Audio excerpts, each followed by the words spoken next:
Hello and welcome to Making It, the podcast about making theatre and making it as an artist. I'm your host, Temi Wilkey, and each week I'll be chatting to an emerging playwright, theatre maker or theatre company about how they make theatre, why they make theatre, and what they do to survive. Zoe Cooper is a playwright and theatre practitioner based in Newcastle. Her play Jess and Joe Forever at Farnham Maltings and the Orange Tree won her the Most Promising Playwright Award at the Off West End Awards in 2017 and was longlisted for the Evening Standard's Most Promising Playwright Award. Earlier this year, I saw her beautiful play Out of Water at the Orange Tree. It's a play about Claire and Kit, a lesbian couple who've decided to move back to Kit's hometown, South Shields, for the birth of their first child. It sounds simple, but there's always so much complexity under the surface of Zoe's work. Her plays use direct address, narration and doubling in ways that surprise an audience and seem to interrogate what a story is and how it should be told, while she draws us in with characters who are as funny as they are flawed. They are subtle, tender and pack an emotional punch. Zoe, thanks for joining me. Oh, thank you for such a lovely introduction. You're very welcome. My first question is, how did you get into theatre? Well, my mum is an actress, so I think like one of the first times I was kind of physically on the stage was when I was in her tummy, when she was in a play called Steaming, which is about some public baths. So I think I was possibly naked on stage as well. Wow. As a tiny, tiny baby. So, and then I kind of rebelled and wanted to be a civil servant and join the Conservatives. What? It was like a big rebellion. Wow. I was like 15 and like really wanted to be I did not expect normal. that. Yeah. They used to wheel me out at parties so they could laugh at me. Yeah. So, and then I went off to university and sort of was a terrible actor, like a lot of writers, I think. And Myself included. No, not yourself included at all. I was really quite bad. And then wrote a play and was kind of encouraged by Steve Waters, who's a playwright, to keep writing. So Cool. yeah, that's how I started. And so you were on stage before you were born? Yeah, yeah. Like a prenatal disposition to it. It's probably my best performance, I think. And did you go to the theatre a lot as a child then? Yeah, I did. Although it's odd, isn't it? Like the stuff I remember is like the kids' shows that my mum took me to. So Wind in the Willows at the National and kind of all those kind of big family shows. I think I was taken to adult plays quite a bit as well, or was in the wings or whatever. But I just thought it was boring and for grown-ups, and I wasn't really interested. So yeah, I don't have any amazing stories, unfortunately, of like inspirational moments watching. It's obviously quite a simple child watching. That's interesting that you like kind of rebelled against it, like the sort of feeling that like because theatre was just a normal thing for you, it was just like so pedestrian, you kind of wanted to step away from it, and then like that journey back to it. Yeah, no, I think it was really important not to feel that I was just doing what my parents had done. So I think, and then it took me, like, I suppose the other thing is it took me quite a while to find my voice. So I wrote some really quite bad plays in my 20s, unfortunately, some of which did see the light of day. I had a bit of a false start. So I think it took me a while to kind of be my own person. So, yeah. But how did you kind of, because you say that you're kind of like acting a little bit like at university, but how did you discover writing? Like what was that pathway before Steve Waters stepped in and encouraged you? Like what was the journey into writing? Honestly, I wanted to be in lots of plays, and so I'd spotted Steve had a module that was playwriting, and I thought that'll be fun, and also that'll probably be easy. Right. So How wrong you were. I'm now a lecturer, so I feel really bad that that was my original thinking. And then I wrote a play that was like incredibly autobiographical, where it was all about my family, and I changed my identity entirely. So I was like, or not entirely, the me character was like a beautiful gay young man who was like more interesting than the rest of his family. And then the rest of the family were kind of an arty, mildly dysfunctional family. So I didn't change any of them, just myself. So I wrote that play, and Steve was like, you're good, but maybe stop maybe step away from the straight autobiography. So yeah. So you kind of thought about doing this module. What university were you at? I was at Cambridge. Oh, really? Yeah. Same. Yeah. What college? Homerton. Ah. Yeah, I dropped out of Oxford after 4 weeks because all the posh people, and then Oh, wow. That's so interesting. and then went to Cambridge. That's hilarious that you were like, Oxford, don't like it, but Cambridge. Yeah. That's so interesting. Yeah. I always find the way that you said that was really sweet, like Cambridge. But I do find it really interesting because I feel like I don't like talking about it. No. Just because I hate spreading the idea, which I mean is steeped in elitism and some truth, that like you can only really have a career in the arts if you've like been to a certain university. So I always really shy of it as like information. And I think it's really complicated because I think the people who are not shy of it are people who everybody expects to have gone to Oxford. Yeah. So sometimes I feel that those of us who went but maybe aren't like typically what people might expect, maybe have a bit of a responsibility to be honest about it. But I also feel a bit weird about it. And being working at a university now, there's so much talent beyond Oxbridge, and so it is a little bit sad, I think. Yeah. Also, I feel like that mixed feeling. I feel like I'm a playwright and an actor despite Cambridge, not because of it. Like, really? Yeah, That's interesting. I found that I didn't feel like there was much creativity there, at least when I was there. No. And I felt like the stuff that was staged, it was always kind of really classical, canonical stuff. And I couldn't see myself in it at all. That's sad that's still, because you must have been quite a long time after me. It's sad that it hasn't changed. Well, yeah. Well, I hope it has since I've left, maybe. But like, next generation. Yeah. But it's like, I think there was one devised show that I remember in the 3 years that I was there. Yeah, and like there was some new writing. Like I was really impressed by other people, but I felt like the people who had a bit more of a license to write were from certain schools, and maybe and also I think I found it really hard. It's hard to see yourself in that landscape, so I think I've found it hard to even conceive of a play like in that space. So it's a funny one because it's both, there's so much educational privilege that comes with it, but then also I think it did dampen me creatively as well on a different level. Did you make work when you were there? Or? Did I make work? I produced a lot. Right. I did because I wasn't really thinking about writing that much. I was thinking of acting. And because most of the directors like had come from Eton or St. Paul's or whatever, like that natural authority. Yeah, and like just an unconscious bias. That learned authority that they've learned at those schools. Yeah.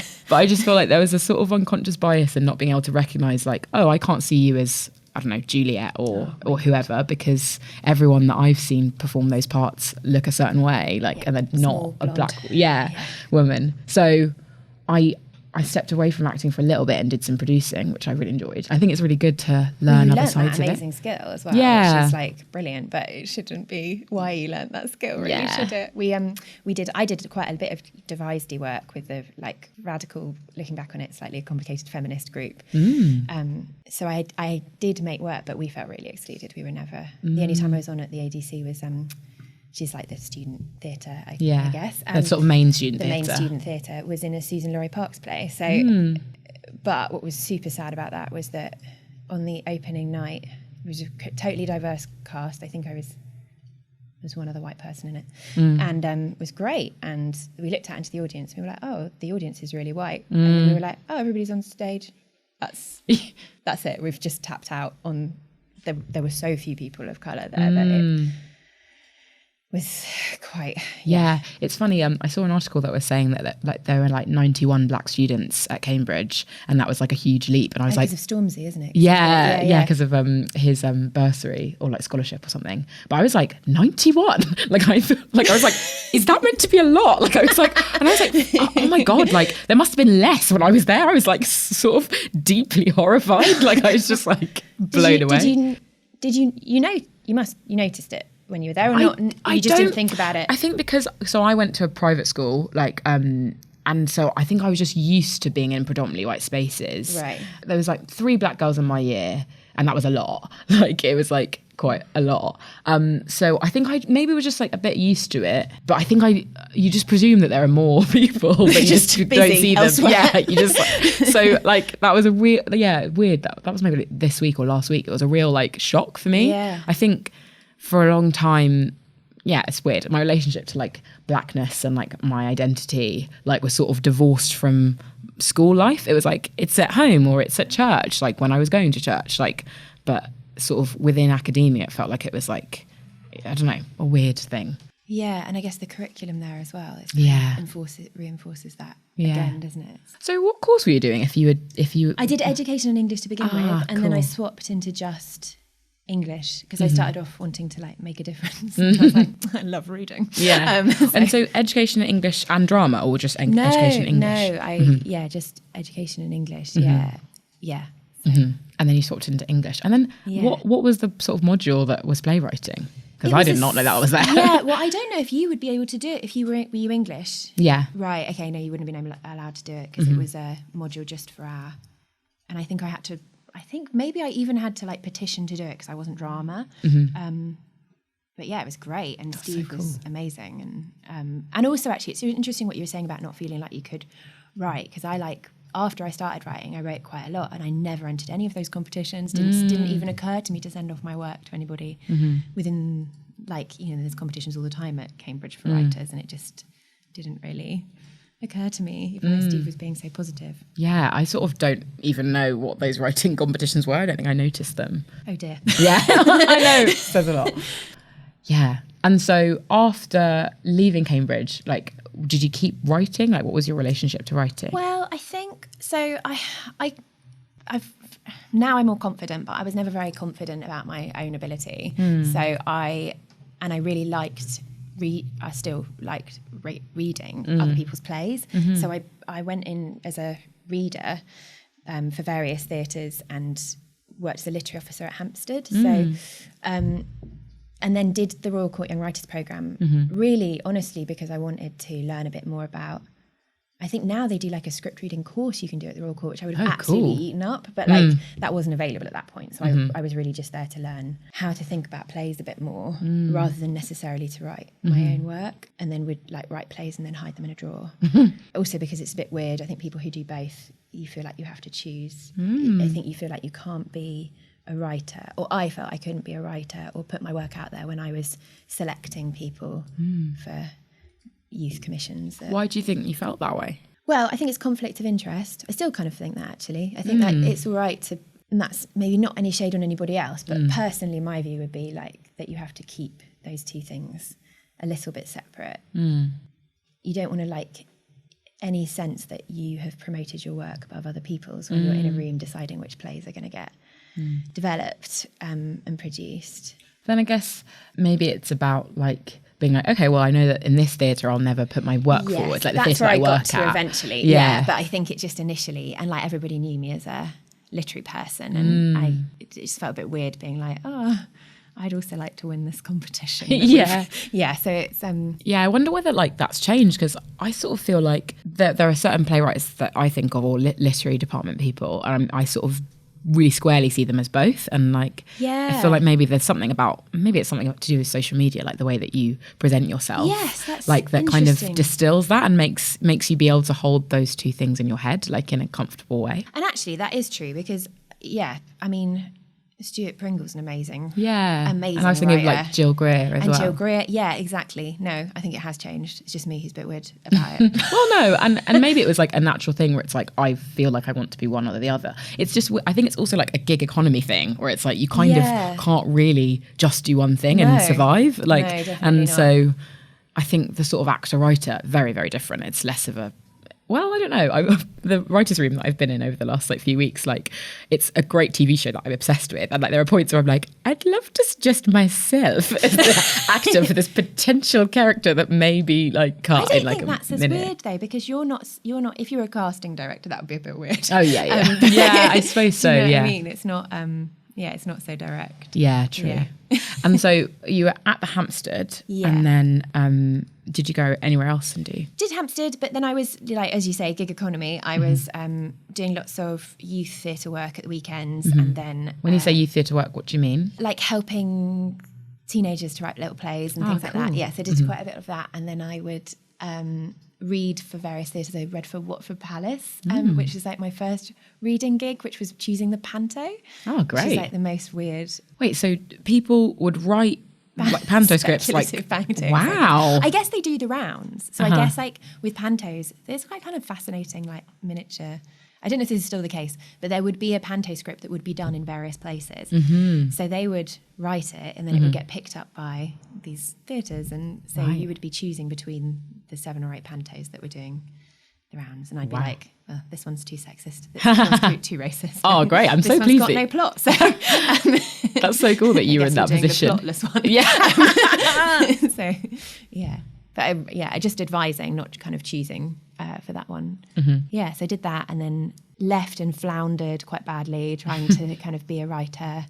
So when did the point come where you switched from being a person who just did the writers group to like learn about plays, like someone who was script reading like and sort of swimming in plays but not necessarily feeling confident as a writer, to like feeling like you were a writer? I think I needed other people to tell me. So like a few people kind of let me have like rehearsed readings, or I did like, which I wouldn't necessarily advise, I wrote like many short plays for many small theatres. And then kind of, I guess it was around that time when Nabokov were making all that kind of gig theatre that was like very short little plays, and Theatre 503, and it was like a particular moment of theatre, I think, where like short plays, I know short plays are still done now, but like that was kind of where the excitement was. So I did quite a lot of that. And why would you say that you wouldn't necessarily advise that now? Is it just because you feel like it's a different time, or like? I think it's really helpful, and like the playwrights on my course, I kind of encourage them to do a bit of it. I think that I got slightly, and it's probably just me, but I got a bit stuck in a cycle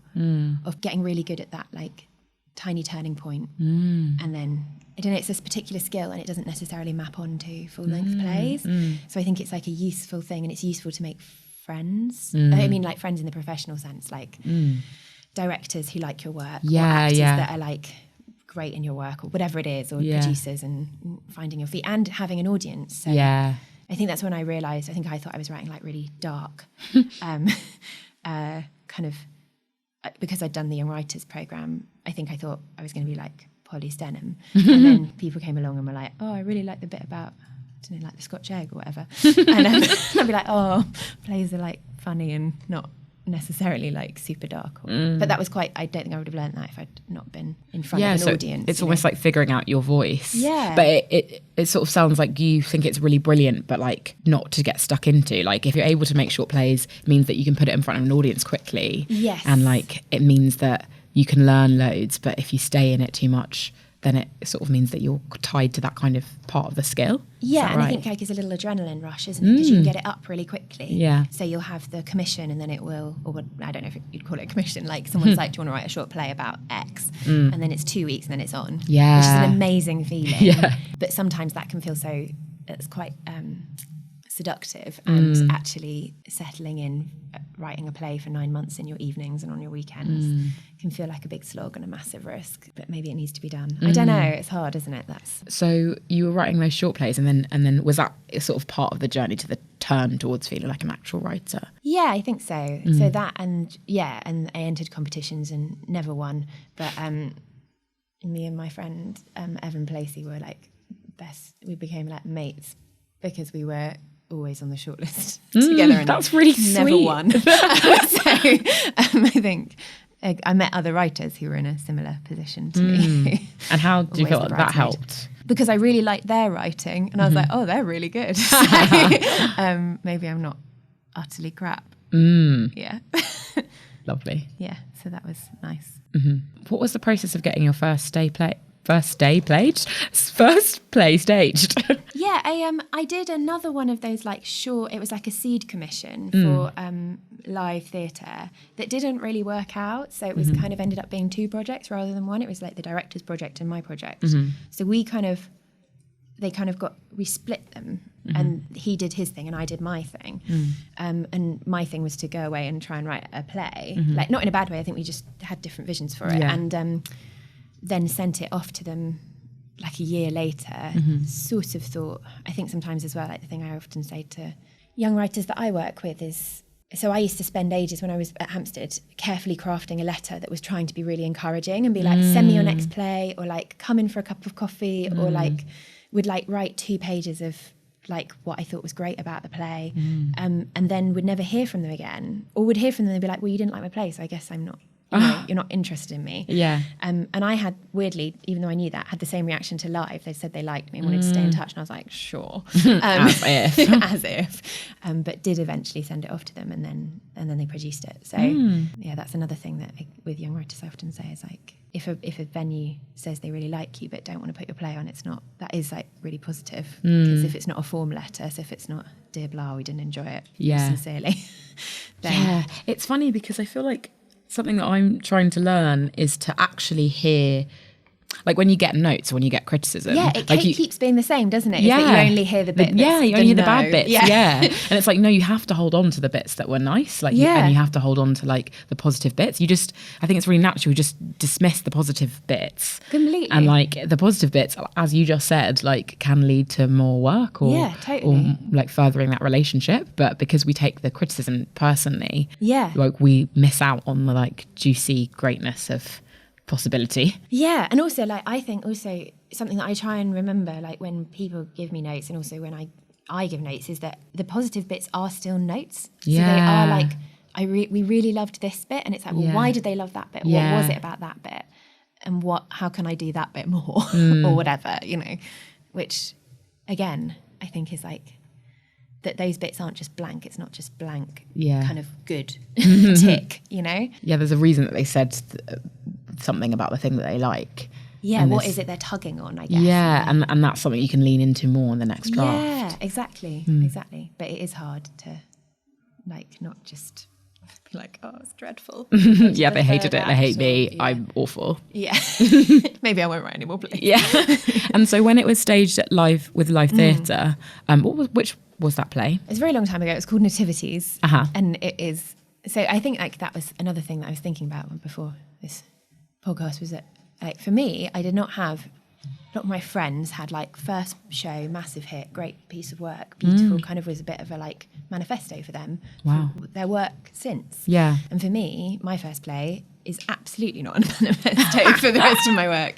It bears so little resemblance to what I write now. And I think there were elements of it that were good. And everybody else did a great job. But it's not really reflective of the kind of work I want to make. How so? I think I was seduced by other people's voices. So I think the danger of reading a lot of other people's plays, and again, like this is just me, there's so many great literary people who don't have this problem, who are able to really clearly separate who they are from, as a writer, from what they're reading. I think I really lent into a certain type of voice that was around then, which was done brilliantly by other people and absolutely was not my voice. What voice was that, if you could describe it? Lots of very staccato, short sentences. Very, I want to say televisual, and I don't necessarily mean televisual, because actually, like, television has changed. Yeah. So, but quite a harsh worldview. Right. Quite, like bleak, dystopian. Yeah. Which is not really me now. So, yeah, and I think that was an example of, it didn't get great reviews, deservedly, but the bits people did like were like these slightly warmer bits and the slightly more, I don't know, like the bits now that I can see are more me. So That's really interesting what you're saying about like worldview. I don't know why, I just find that really fascinating, like how much your worldview can impact upon your work, and when you're not like playing to the tune of your actual worldview, how like that affects your work in a negative way. Yeah. It was also like completely heterosexual people, but who were quite obviously not heterosexual. So that was a bit awkward. I don't think I did myself any favours there. It felt a little bit like I was writing with one hand behind my back, I think. Like I'd chosen not to give myself both hands. So I'm going to write this bleak worldview about lots of heterosexuals. Straight people.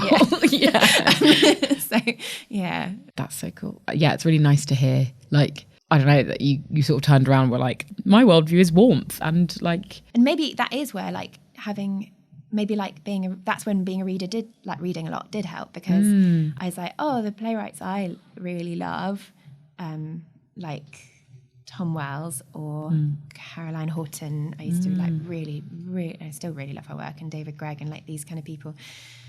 They have a real warmth, even in bleak moments, they have a real warmth to their writing, and they would be the ones I would like almost guiltily go and like I'd watch lots of Victoria Wood, and they'd be who I'd like guiltily be enjoying or not guiltily enjoying, but like, and then being like, but not for me. Yeah, that's really interesting, because it's interesting when you think about like the kind of writer that you think you want to be, and actually the kind of writers that you're like really deeply drawn to. Because like there are certain playwrights where I'm like, oh my God, I can never write anything like that, and that makes me want to write like that. Whereas like I turn around, I think I've got a similar thing where I think, well, at least with the one play that I've written, I feel like there's a warmth to it that feels more natural than like a kind of cerebral, like cutting sharpness that I would love and I love seeing and I think is amazing, but actually probably isn't really my voice, and that's okay. Exactly. Yeah, and feeling, and maybe there's also a thing in there about warmth that is to do with like what we consider art, and that actually like warmth, happy endings, all those things, or not even happy endings, like compromised, you know, happy endings or whatever, and maybe not seen so. We internalize that as being less value, and also recognizing that is important. Like people need hope, like especially nowadays. Like that, there is deep value in that. There's value in plays that are cerebral and cutting and speak truth to power. That's sick and necessary, but it is no less necessary writing plays that are warm and like have heart and like. Yeah, and you can speak truth to power in a warm way. I think you can be like highlight stories that wouldn't be there otherwise, and that, you know, despite that these people are hopeful even if the situation is, because like the other thing that I get quite kind of frustrated by is sometimes like if you're not, well, I think there's a thing maybe about kind of bleak working class drama or bleak lower middle class, which is I think maybe where I end up writing a lot, is like kind of, which is where my mum's family is kind of situated. That everything has to be shit in order to show that the system is rubbish, and actually like the people in it can have hope and have like positive things happen to them in positive lives, and without it that being a endorsement of all the systemic problems that around those people. So, and it's no less authentic if like people are happy. Exactly. Like, and the same for queer stories. Like you don't like that thing of like, you know, lesbians always die, or you know, like it isn't, that's not my experience of life, even if there is also horrible discrimination, and so I think that's also political, but it's maybe less readably political than really tough, punchy writing. Yeah. And I'm just interested in like the sort of journey towards feeling like you were a writer, and like sort of you kind of turning around to it at Cambridge. What intersections of your personality or like your identity do you think were part of the reason why you struggled to feel like a writer? I think growing up I was around writers and they all seemed very clever. And I also thought there were more important voices than mine to be heard. And some of that's, I think, a positive thing, because I think like, so the writers that I really admired and the generation that I was part of were writing stories that to me felt so urgent. And because I wasn't writing into my own voice, there was a lack of urgency to what I was writing. And so I think that's maybe why it took me a little while to realise what I had urgently to say. So maybe that. Yeah, so almost like that kind of meant that you struggled to find your voice, because it's like, is what I have to say important? Yeah. And I was a bit afraid of I've been out since I was 15, but I was really afraid to be out in my plays, and didn't see that reflected in a positive way anywhere. And you know, I did know lots of writers, but there are no lesbians on British stages for a really long time. Yeah. Someone told me, which is maybe apocryphal, I don't know if this is true, that there has never been a lesbian kiss on the Royal Court stages. Wow. Oh my God. I don't know if that's true. But, we need to look this up. Yeah, I tried to like work it out. Yeah. And I couldn't work it out. But like, even if it's not true, that is not something that happens very often on the big stages. Yeah. And I think that then that meant that I felt I couldn't write the stories that maybe do have a bit of urgency. And maybe like, and oddly, I think I've been emboldened by your generation, because, not that I'm 112, but there's a much more sense of taking that stage and not feeling like self-conscious about it. It's so interesting about like not seeing yourself reflected on stages. Like I did the Royal Court like intro to playwriting group as well, and one of the most useful things that happened when I was on the course is that somebody who had been writing on The Good Immigrant came and spoke to us, and he talked, I think I've spoken about this on the podcast before, so I won't go into it too much, but essentially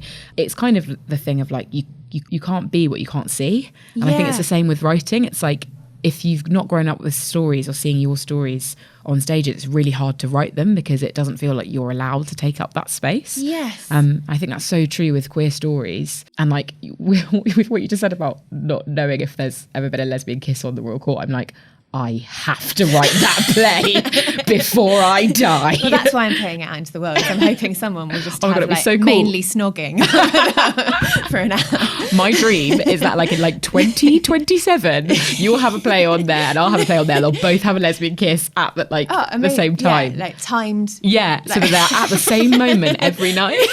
That's the dream. Some kind of like stopwatch. Yeah. Situation. Yeah.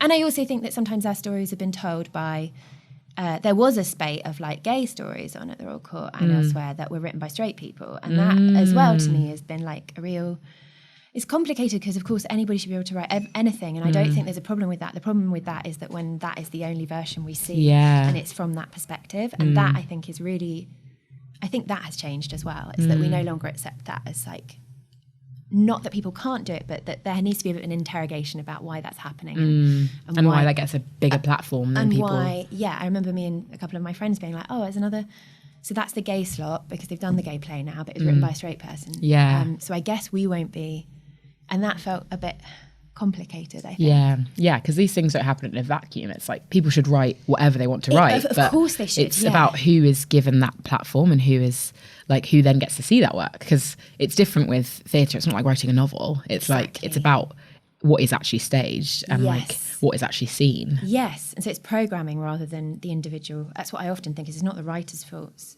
It really is also to do with programming. Yeah, I'm also kind of interested in like. So with like nativities, you're not feeling like that necessarily was the kind of manifesto for your like voice. When you think when was the first time something was staged that felt like it was like closer to your voice or the manifesto for like the kind of work that you want to make? So those short plays that I was talking about, I think that there was one short play evening that it was Marcelo dos Santos and then Alice Birch and Phoebe Waller-Bridge and me, and it was 4 short plays.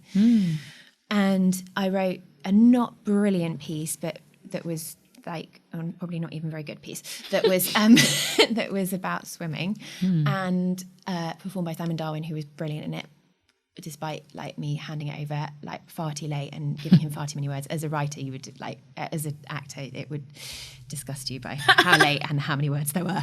But I think actually what you're saying about being reflected, seeing Phoebe do her, it was like a tiny bit of Fleabag, a tiny bit of what became Fleabag, and Alice's and Marcella. And I think they were all using direct address. And I was using direct address as well. But because it was so small, I felt I could take that risk. I'd wanted to write direct address for a while, but I thought, I can just try it out here. Yeah. And if it's crap, it doesn't matter.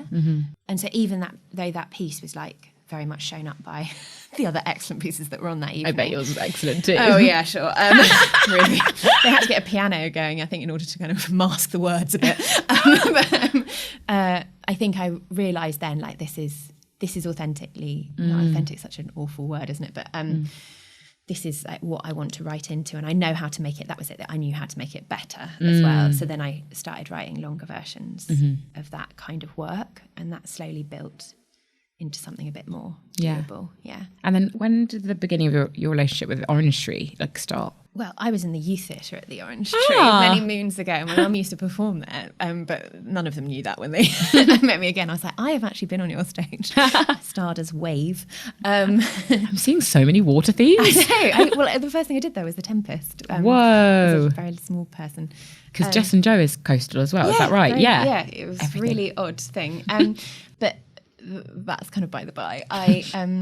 We did a rehearsed reading of Jess and Joe at the Old Vic when they were hoping to do, I think, a season of work, a bit like they're about to do, I think. Oh, really? Yeah, they're going. This is like public knowledge. It was the competition that is going to be at the Hackney showroom. Right. Anyway, they were hoping to do that with ours, but for some reason I think the kind of money side didn't work out. So they did a series of rehearsed readings, and I was so sad because it was like a manifestation of what I wanted to write. And Nicola and Reese, who were eventually in it, were in the reading, and we got some good feedback from that, and the Orange Tree picked it up along with Farnham, and then that they put it on at the Orange Tree. So yeah. And how long was the journey from the rehearsed reading with the Old Vic to it being staged? That was fast. Oh, right. But I think less than a year. But the bit before that was super slow, because it was a kind of one of those commissions where it's really great because they give you some money to write a play, but equally, like, we weren't sure, I think from the get-go, we weren't sure whether it would happen. So it was kind of a really great opportunity for somebody who's just starting out, but it wasn't necessarily, there wasn't a clear end point. Right. Because obviously, I guess like the problem with very big theatres is they can commission you, but there's not much, if you're writing a really small play, the chances of it actually being staged is quite slim. So yeah. Did you find that hard then, not having an endpoint? Like, how did that affect your process of writing? Well, I guess like maybe a little bit like with the short play, I liked the fact that there was like there actually wasn't too much pressure on me. So again, felt like I could try something out. And that feels like that helps you. Like, if you don't have pressure, does that help your process rather than like being like, I've got a deadline next week? Yeah, I think I've got better at it now. And now I'm like pretty good at responding to deadlines and like pretty good at being quick. But I think at that point, I was still kind of feeling my way out. So it was quite good to just have that freedom and space. Yeah. And like, just with your process of writing, like, how do you do it? Like, what's a kind of normal working day for you? Well, because I work at the university and I have an office space there, and because my wife has a proper job, and I'd feel super guilty like lying in bed and not getting up. I think I used to be like more haphazard in my approach, but now I get up and I go into work and I start writing at between 9 and 10, and then I haven't got any lectures, then I'll keep going till like 4 or 5, like a kind of like civil servant / playwright. So I'm quite kind of, again, my wife has insisted I take one day off a week, so I do that now on a Sunday. So that's kind of my work pattern, but that has changed. And do you write on like with pen and paper or like a laptop straight away? Like what's the kind of journey? So I guess like the thing that maybe is a bit different to how other people, maybe, I don't know actually, it might be that everybody's doing this, but I write I think in telly you'd call it a beat sheet or a treatment for myself in prose. And then so normally write a treatment, and then I'd write a beat sheet, and then, which is seen by, so the treatment would have like, it would be like 20 pages, and then I write it into a beat sheet, which is just the names of the scenes. And then I sit down and then I write quite quickly. So that bit takes ages, and I always feel really frustrated and like, I'm never going to write anything ever again. And I'm just rubbish. And then the actual writing is quite fast. And so were you always doing that before you even knew about, because those terms are kind of more known for telly, like treatments and beat sheets. Like, did you do that instinctively like as when you were just writing plays? Yeah, no, I mean, I've not really written any telly until like, I'm now just done my first telly gig. I just did it instinctively because that's so interesting. I couldn't imagine. I think I'm not very good at structure. Although I went to a workshop with Simon Stevens, and he said, put up your hand if you don't think you're any good at structure, and everybody put up their hand, which is quite reassuring, because I think a lot of people feel that way. But for me, I think because I worry about it, I find that little bit at the beginning means that once I get to writing, for me it's a freeing thing, because then I can sit down, I'm not like, oh God, what comes next? That's so funny, because I feel like something I learned about myself during the Royal Court intro group was that I overstructured, and that meant that I didn't overstructure. I just like would know exactly what was going to happen in the play. Yeah. But then I'd be so intimidated by this idea that I'd had. Oh, you'd want to stick to it. Or I'd just freeze. I just wouldn't actually be able to. I'd be like, I've created a giant structure that I actually can't like sort of build. So I'd get intimidated by the structure that I'd created. And so. Did you write it out, or was it just in your head? I don't know. I think maybe I did write it out. I can't really remember. But I think I would just get afraid of the thing that I felt like I couldn't do because I'd planned it so much. And maybe the gap as well. For me, it's often like the gap between what this could be. Yeah. And then you start writing the scene, you're like, well, that This is line's awful. not very good. Yeah. Yeah, exactly. Yeah. And so I find it really interesting that you kind of are so embedded in this sort of structure and what it will be. And then that liberates you. And then I write away from it, And then I look back at the structure, I'm like, yeah. I think it's learning that like you can structure it as much as you want, but you have to play in what you're doing so that you can actually throw all of that out the window. Yeah. Like, but that's just a kind of like strong foundation. Yeah, and I think my mind isn't, I guess like thinking about the classic Oxbridge student is very cerebral, and I was just never like that. Like I just really wasn't. And so for me, I kind of need that. Whereas I think if you're naturally very cerebral, you're probably doing it anyway, so you don't need to bother. Yeah. But for me, I'm not that way. So like I'll get obsessed with like, I remember Steve saying in a jokey way, Steve Walter saying to me like, there's a bit where somebody like described their bicycle and then the bicycle had been painted over and it was a pink bicycle underneath, but it had been painted blue. And like there was this very long description. He was like, that's such classic you, Zoe, like 5 pages about the colour of this bike. And that is where I end up if I don't have a structure. Right. And some of that, strengths and weaknesses are a weird thing, aren't they? Because I think I'm quite good at specificity. But I will just end up like describing the bicycle for 5 pages if left to my own devices. So I need that structure. Yeah. Whereas maybe if you're like naturally somebody who thinks in structure, then it's probably not such a big deal. Maybe. I don't know. That's interesting. And like, so is that treatment like done like by hand or is it typed up? Like I do that by hand and then I type it up and then I will then I write the beat sheet, which is really so I can tick things off. Yeah, I do that. Yeah. So I can feel like pleased with myself. Yeah. And then I will write on a computer, but if I'm stuck with a scene, I come off the computer and write by hand. Totally. You sort of mentioned like having your office. How does writing like kind of sit alongside your kind of money job or your day job? Yeah. Well, I've always had a money job. I've never just been a playwright. Apart from there was one year where I had enough money and I thought I should do it, and I fell apart that year. It was absolutely dreadful. Like I just couldn't. I'm not built for that. Like for some people, I'm sure it's amazing and they have a great time, and I'm sure that some people. Well, I know there's a stigma to having a job, but I think that.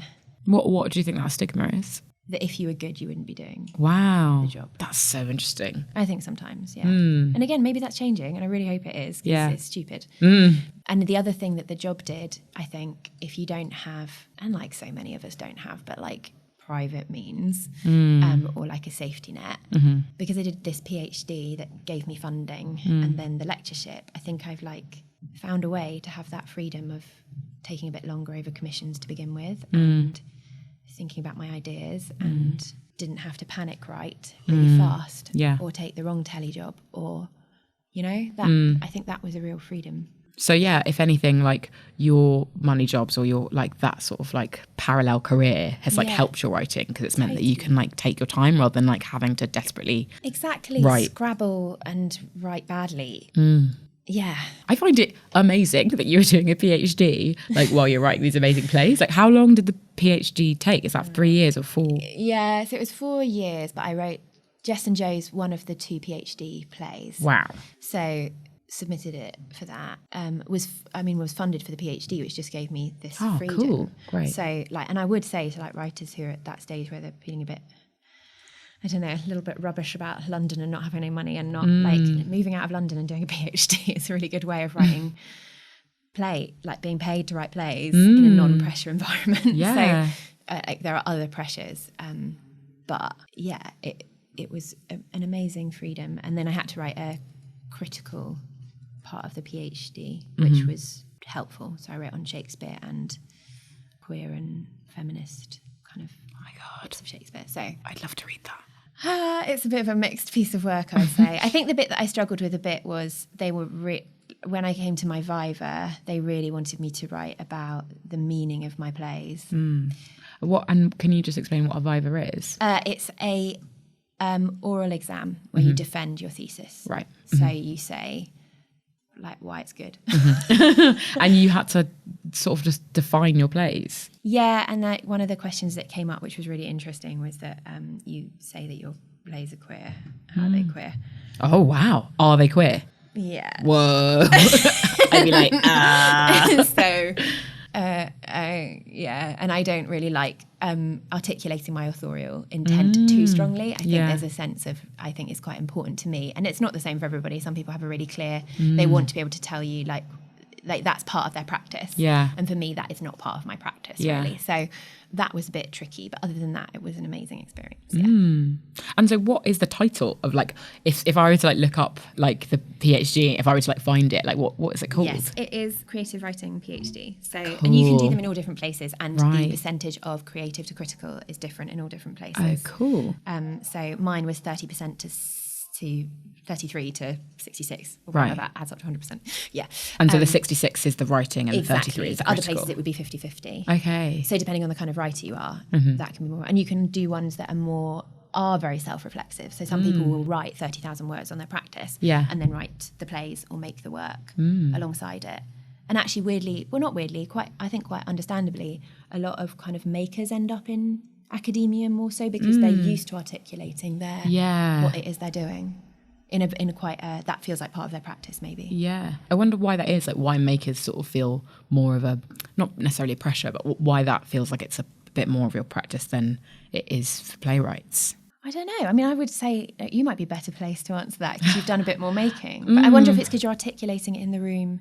Yeah. I guess if you're working with other people, you all need to be on the same page about why you're doing what you're doing and what the sort of end point or the kind of deep manifesto to it is. Whereas if you're writing, you're kind of just figuring it out as you go along, I suppose. Yeah. Maybe. Yeah, maybe. I think that feels true. Jess and Joe Forever were staged and Out of Water were staged. Like that feeling of like, okay, this is a bit more about, this feels more authentically like what I want to be doing and creating. How did it feel when they were in front of an audience, like respectively? I'm never very good in front of an audience, although your lovely face on the front row, it was a joy to watch. And I was like, oh, she's enjoying it.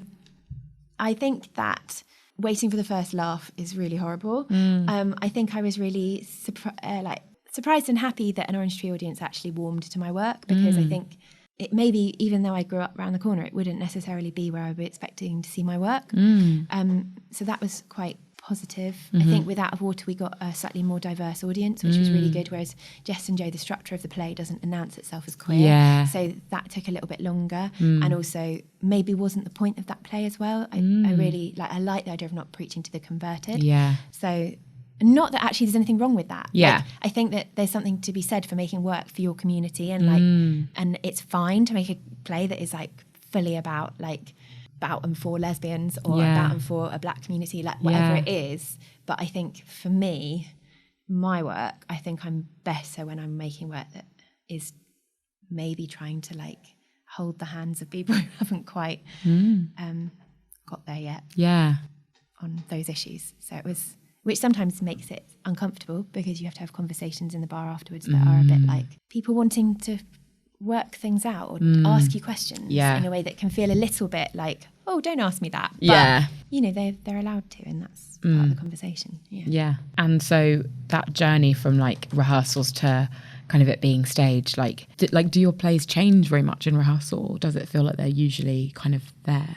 I think the two would be really different. So with Jess and Joe, I think because we'd done that rehearsed reading a year before, so anything that we wanted to change, like we had like so much time because I'd already written it and we'd done that, so it felt like we were already in process. So by the time we were in the room, we changed little bits, mainly cutting really bad jokes that I put in. There was like a whole bit that was about Mallory Towers and like me and this is what I mean by like, me needing a plan, me and like there was like one marketing person who understood it and nobody else was that interested in Mallory Towers. With Out of Water, I think two things happened. I think one, because I was dealing with a complicated set of, so the class politics of it, plus the queer politics of it, plus writing and making something that was about gender queerness as well, which is like adjacent to my personal identity, but also isn't me.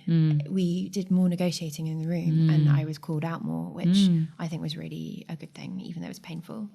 So there's still things in Out of Water that I'm not totally happy with because I think it's more, to me, that felt like I was still finessing what I was trying to say and making sure that I was fair to all those characters and understanding them, and the actors really helped with that. Yeah. And although I wouldn't say that it's always right that you have to insist on a queer cast, I think that having a queer cast in the room was really important for that show. Yeah. And I think the fact that I'm like with a queer director and then like everyone in the cast queer, like that's such a boon, like for what you're making, and can make the work even richer, and can mean that you can collaborate and they can give suggestions, which I think is probably why it was such a wonderful play, like and why it was thought was so amazing. Yeah, no, it was really good. Even though, like, I think there's something quite nice when you're like the only gay in the room. We're like, well, this is how it is. Yeah. So you will do as I say. When they're like, it isn't how it is, though. It's your worldview. Yeah. So I think that was a good thing for me. Yeah, but I can imagine being able to be called out by people means that the play can be richer, because like things that you've missed within your worldview can be like sort of mined and kind of interrogated. Yeah, exactly. Yeah, so a sharp learning curve, and we just had a lot less time that time. So I wrote very quickly, and I was handing in the PhD corrections kind of at the same time. The director was really good about that, but it did just mean we had to work at a real pace. And like, what would you imagine like success would look like if you could like dream it up? What would it look like? I think for me at the moment, success is maybe more about it's about two things. I'm really ambitious to have my work. I want someone to write a big queer play for the Royal Court downstairs, and I'd love it to be me, but I would be happy if somebody else did it. So I don't know that that's like an ambition for me necessarily, and like I want to continue to write work that is for people outside London, central London. I think that's really important to me, and big audiences that are quite inclusive. And I really like writing plays that are for everybody. So maybe just keeping going like that and writing for bigger. I want to write for bigger places. Yeah. And how do you feel like that might affect your work? Like how, like when you imagine like plays of yours, like for bigger audiences, like what does that feel like for your imagination? I think sometimes when I'm lucky enough to have people write about my work, they sometimes say that it's like small and heartfelt, and which is really lovely. But I also think that that does down the people who are in those plays. I think people who are living lives outside of the capital, or are living lives that are not don't seem very epic, that they don't deserve massive stages. And like two really like formative experiences for me were watching Port on, I think it was... That's so funny. I've been thinking about Port loads as you've been talking, because that thing you've been talking about like characters having hope, like despite like it's so Port. That's Port's by Simon Stevens, just for the listeners. Yeah, that, and then there was Season's Greetings that was on, I can't remember if it was on the same stage, but it was on at the National on a big stage, and there's a bit where Catherine Tate's character does this monologue, and she's like this suburban lower middle class housewife, and like both those times I was really like it was Kate Flynn, wasn't it? Who was, both those performances, I thought, oh my God, those women deserve to be on those massive stages, and their stories don't need to be like, they are epic in themselves to those characters. They don't need to have massive political power or cultural capital to be important for us to watch in an epic way. So that's something I'm really kind of invested in seeing, as I'm such a like keen audience member, that if somebody else does it, I'd be thrilled for that as well. So, yeah. Cool. And what inspires you? At the moment, my wife. Oh, that's so romantic. It's really, really sad. So cute. Well, she's a teacher, so I wrote a play about her being a teacher. And she goes to church, so now I'm writing a play about church. Oh my God, I need that. If like queer church, I live for that. I need to like, Oh, how exciting. Yeah. I feel like it's a bit of a minority sport, but... Well, it's interesting, like with the people that I've met in the process of like finding a director for the play that I've written, like when they were queer, actually, more often than not, they were also Christian, which I find... How fascinating. I know. And I'm like very much an apostate, like very much like it's a colonial tool. Like you're not wrong. I just don't believe in it at all. In about 12 different ways. Yeah, exactly. But like I find it so interesting, like that, like, you know, a lot of the people that I was meeting were both queer and Christian, and I was like, wow, what an interesting intersection to sit at. Yeah, it's fascinating. And she does the whole, like, she sits on the parish council and she runs the Sunday school, and amazing. so I am I am fascinated by what she does there. Hmm. Hopefully at some point I'll stop writing about her and write about somebody else. But that's amazing. Well, I it's run like, out of ideas after a while. She also loves sea swimming, so I got that in as well. But I feel like people can be so complex, and the places that you go from that first point of inspiration like are so far away from like who that person is. So I can imagine you could just mine your love of your wife for like many years. Like a loser. Yeah. That's so beautiful. Makes my heart swell. Yeah. Thanks. And like, what are you excited about making next or doing next? Writing more for children and writing for bigger stages, although I, love the Orange Tree. So yeah, probably all of those things. Yeah. And like television, film? Yeah, I've just written, I've just done a sort of shadowing scheme for a TV show, which I can't say what it is, but which was just like a joyous experience and was so nice because I learnt so much about structure, which I don't think I would have learnt elsewhere, and had like the most amazing script editor who worked in a much more forensic way. It's a slightly different forensic way that I would normally only get to in rehearsal room for theatre. Yeah. So it has been brilliant. And I think also being a populist, telly is like how you reach loads and loads and loads of people and have conversations. Like my family watch absolutely tons of telly and are really intelligent when they talk about it, and they wouldn't go to the theatre. So it isn't, other than my mother, but like, the rest of the family have absolutely tons to say about that sort of thing. And same with my friends up north who aren't working in theatre. So that's exciting to me. And so that feels like kind of the potential biggest reach. Yeah. And I think you can write wholehearted. Maybe there's a bit more potential for wholehearted drama. Yeah, and warmth and like... And warmth, that's not necessarily seen as like a little bit, I don't know, not arty. Yeah, there's something in like, when you're talking about having plays like yours on big stages, like I think there's something about intimacy. Like I think, I know what you mean about people describing them as kind of small, but it's like, it feels more like they're so delicate and like they have such a benefit from being really close up to them. Yeah. And it's almost like, I can imagine you writing for TV and like being able to have that huge kind of political impact, but like still be that deep, warm connection with the characters as well. That would be very exciting. I think and I think about the stuff where like health policy has changed, or like the show that I was working on has like a health theme, and like the idea that you might write about somebody, a successful outcome of somebody going and getting a smear test, and that actually changes like how people feel about smear tests. Yeah. Like, I think that's a really amazing opportunity. Yeah. That we can have in theatre, but we don't always always palpably like feel. No, exactly. Yeah. I'm so pleased to have had you on, like, because it's really amazing to talk to somebody who is like, with what you were saying at the beginning about like not being able to see like the kind of work that you'd eventually make on stage. Like it's like when I saw Out of Water, I felt like, wow, there are like lesbians on stage. Aww. It's so weird how little I see this, like, and how much that inspires and helps other people to like keep making work and keep writing. So thanks so much for coming on. Your lesbian play in the new year.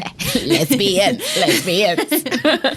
Thanks so much, Zoe. Thank you. Thanks so much for listening to Making It. If you'd like to hear more, make sure to subscribe and leave us a cheeky 5-star review. You can also follow me on Twitter @WilkeyWay, and you can book to see my debut play, The High Table, which will be on at the Bush Theatre in Shepherd's Bush from February the 8th. Making It is produced by Jane Ryan, edited and scored by Kasra Firouzyar, photography by Jess Ravel, artwork by Theo Banner, and hosted by me, Temi Wilkey. The podcast is supported by the Bush Theatre and London Playwrights, and is a proud member of the OneFinePlay network.